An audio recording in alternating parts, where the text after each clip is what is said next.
ఎదురింటి ఎల్లయ్య పక్కింటి పల్లయ్య గాడు చెప్పిన మాటలన్నీ ఎక్కించుకుంటే బాగుపడతావా?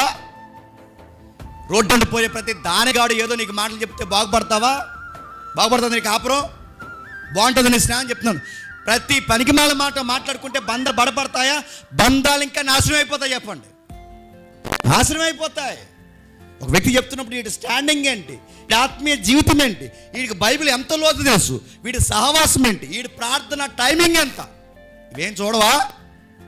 వినేయడమే. ఇంకా ఎదుటోడని చెప్తే ఇంక వినేయడమే వినేస్తున్నామంటే వాడి స్టాండింగ్ ఏంటి, పరిచర్య దేవుని రాజ్యంలో వాడి రోల్ ఏంటి, వాడు ఎలా అంటాడు, వాడు ఎంతసేపు ప్రార్థన చేస్తాడు, వాడు ఎంతసేపు బైబిల్ చదువుతాడు, వాడు ఎంతసేపు సహవాసం కలిగి ఉంటాడు, వాడు దేవుడితో అనుభవం అంటాడు. అదేమీ లెక్కలు చూడకుండా ఆడేదో వాగుతుంటే నువ్వు చెవెక్కుతున్నావంటే అవ్వమ్మ చేసిన తప్పిదే. మొత్తం కాపురం పాడైపోయింది.